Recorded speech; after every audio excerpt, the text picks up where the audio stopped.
In the vast history of planet Earth, over 99% of every species that has ever lived upon it has gone extinct. Now, this shouldn't be some grand revelation. Anyone with a high school understanding of evolution probably knows this. But I don't think enough people appreciate that figure. I know I didn't. Not until very recently. I guess to some extent that's unavoidable. Humanity as a species has only existed for a fraction of Earth's history. I mean, sure, you could say we are the dominant species at the moment, but there have been many dominant species over the course of many vast epochs. Some lasted millions of years. Some didn't even last more than a few thousand years. But I imagine that if those creatures were at all aware of their place in the world, they never thought they would ever go extinct. That may seem like mindless speculation from someone having an existential crisis, and yeah, I guess it is to some extent. But I promise, I'm not here to give you a meandering lecture on the history of life on the planet Earth. I'm certainly no expert. Hell, around this time last year, I was just some no-name land surveyor working for an oil drilling company that was about to go bankrupt. I am not the kind of guy who can handle massive, groundbreaking revelations about anything, let alone the fate of the entire human race. But here I am, clinging to my sanity by the thinnest of threads, sharing this story as though it'll make a difference. Now, I fully expect most who hear this to think I've gone mad, that I just experienced something traumatic and my brain wasn't equipped to process it.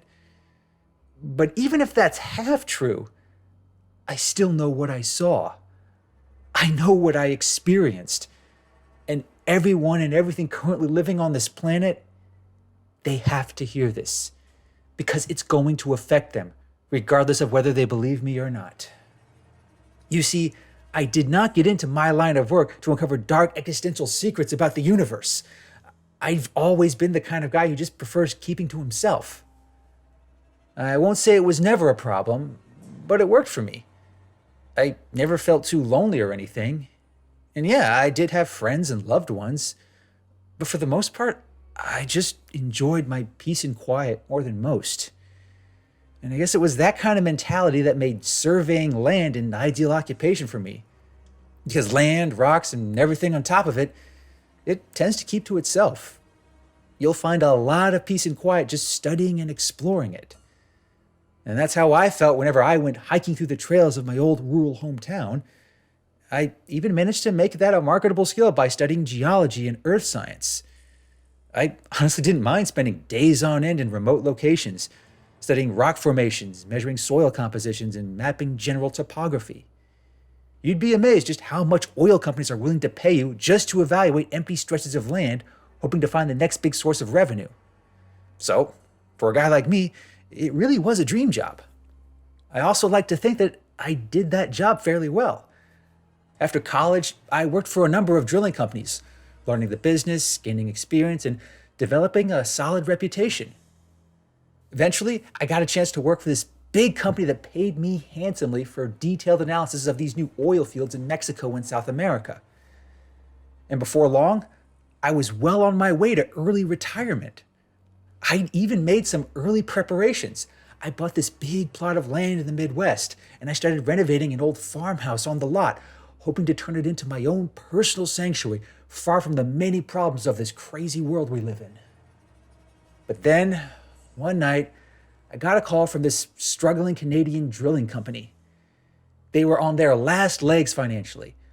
All the mineral mines and oil wells they'd been relying on had dried up. They desperately needed to find a fresh batch of new resources, and they needed to find it fast. So, they were offering to grossly overpay me to survey some isolated plot of land on Baffin Island. Now, for those of you who aren't big on geography, just know that Baffin Island is very remote, even for a guy like me. It's located way up there in northern Canada, basically within a stone's throw of the coast of Greenland. For the most part, there's nothing too remarkable or appealing about it, aside from a few small towns populated by natives. But it's noteworthy in one key area. It has some of the oldest exposed rock formations you'll find on this planet. And in certain areas, you'll find rocks that are over 4 billion years old. And for reference, the Earth is around 4.6 billion years old. That means you're likely to find stuff there that you won't find anywhere else. And for a geology buff like me, it was a hell of an opportunity. The fact I'd be getting paid for it was just a bonus. So, without thinking too much about it, I took the job. I willingly endured several plane trips spanning 29 hours, followed by a lengthy ride on an off-road vehicle to the site. This happened to be during the middle of their brief Arctic summers, so it wasn't unbearably cold, but I still had to work fast. Conditions in that part of the world tended to get really hostile really quickly. But once I got there and set up camp, I was totally in my element. It was just me, my equipment, and my camp, doing what I did best, enjoying the peace, quiet, and isolation. It was so far away from all the conflicts and chaos going on throughout the world, I remember saying to myself, this is great. This is what I hope retired life brings me. And if this is to be my last job, I couldn't be happier. I eventually came to regret those words. I even came to regret my fondness for peace and quiet, because what happened on my last week at Baffin Island, it made peace of any kind all but impossible. It started when I began my final round of analysis on this large rocky outcrop on a steep hill. From a distance, it didn't look all that special. It was clearly old, but had only recently been exposed by melting glaciers. I didn't expect to find much there. Nothing in my survey had uncovered anything that would get the company excited. No fresh oil deposits, no rare mineral deposits, nothing that would warrant extensive drilling or mining. But I just had to be extra thorough. I had to hammer out a few samples just so I could justify what they were paying me. But when I chipped off those last few samples, I uncovered something that caught me by surprise. When I studied them with my tools, they gave off these strange readings, the kind that shouldn't have even been possible. Yes, these samples were definitely old. They had the telltale signs of rocks that had been there for at least a couple billion years. But the internal composition, the crystalline structures within the rock, it was so glassy and metallic, as though it had been internally refined somehow. And that was impossible. There was literally no way that sort of thing could happen naturally, let alone in a place like this. From a geology standpoint, it's like finding a brand new smartphone in an open tomb within the Great Pyramids of Egypt. I thought something had gone very wrong here, so I used my tool to chip more samples, but I kept getting the same results. Frustrated and more than a little freaked out, I tried to take more. But eventually, I uncovered something else, something far less mundane than old rocks. It looked to be some kind of shell, this layer of brittle, glassy material that cracked with just a little bit of pressure.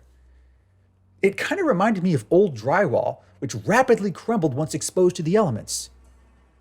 It implied that whatever this was, it hadn't seen the light of day in a very long time. At that point, I just stopped thinking and kept acting, hammering away at the shell, working on a mix of adrenaline, excitement, and confusion. Nothing about what I was seeing or touching made sense. It didn't look man-made. It didn't look natural. It didn't look like anything that anyone had ever seen anywhere. Once I chipped enough of the shell, the whole thing just crumbled. And it was pretty loud too, shattering the peace and quiet that I had enjoyed up to that point. I distinctly remember falling back, nearly knocking myself out in the process. And honestly, I kind of wish I had. Because what I uncovered broke my brain and then some. In front of me, on this remote, ancient island, was a vault, but not one made by human hands. How do I know this?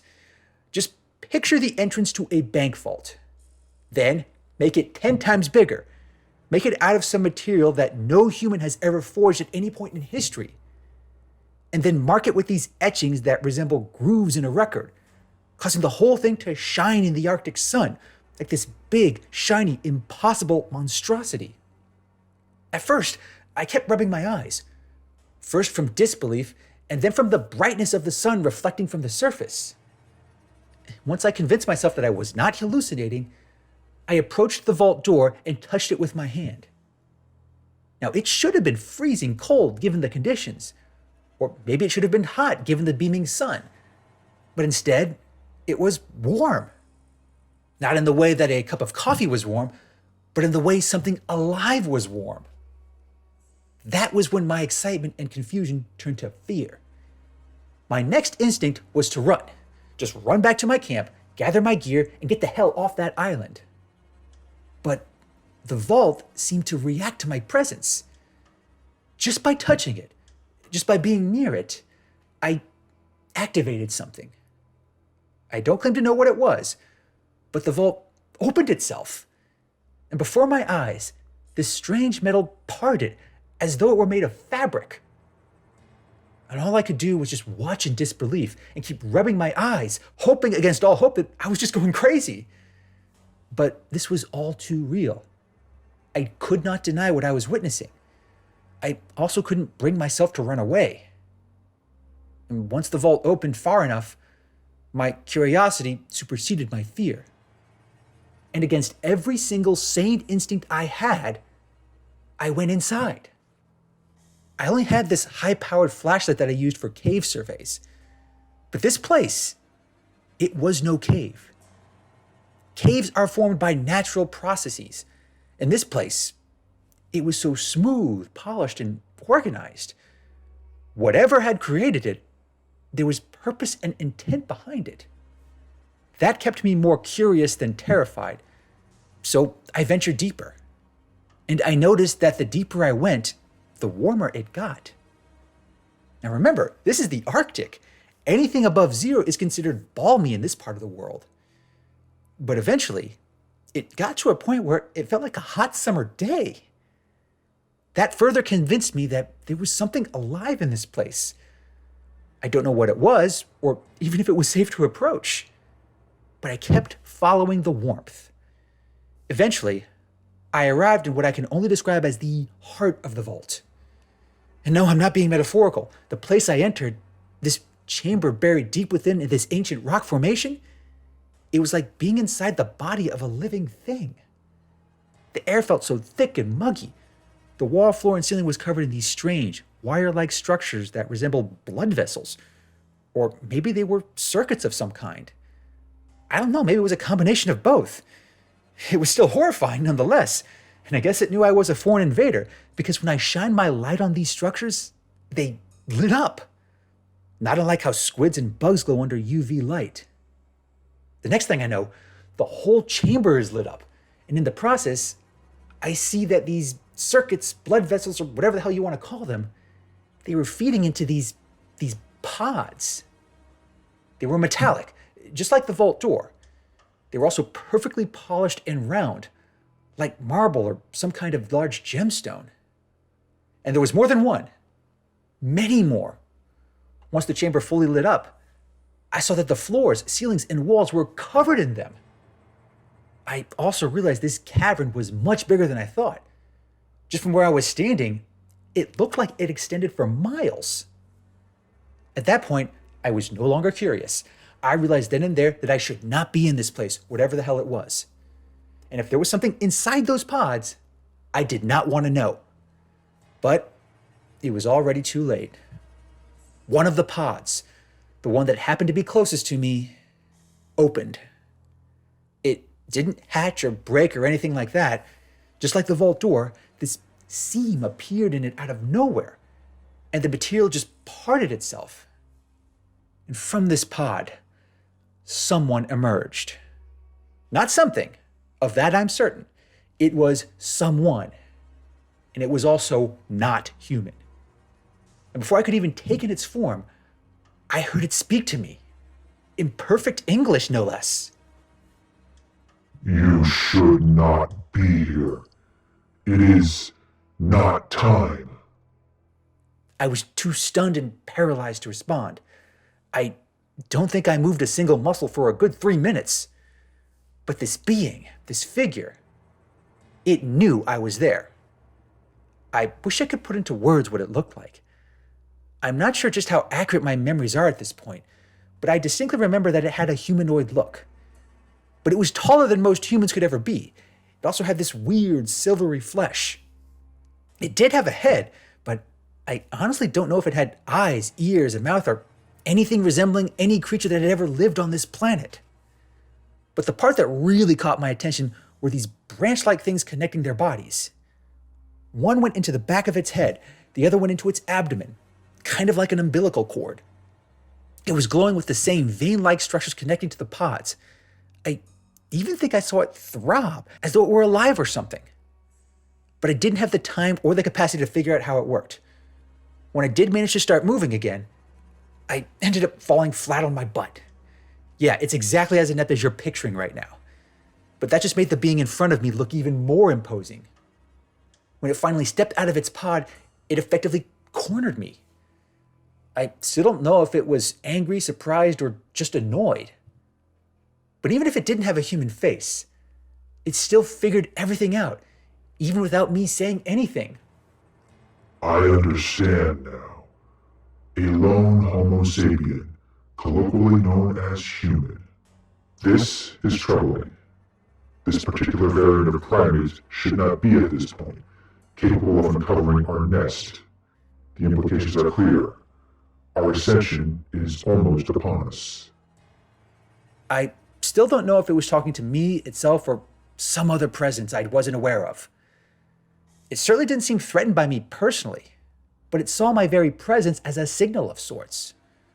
While I was trying hard to form coherent words, this thing grasped the two branches going into its head and stomach. I think it was trying to digest or process something overwhelming. Maybe it was downloading something like a computer. But whatever it was doing, it carried itself with a sense of urgency.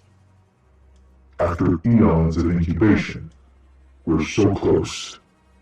Every species that has ever lived, every experience they've ever had, the pain, the elation, the triumph, and the downfall, Mother Earth has absorbed every last bit of it and fed it to us.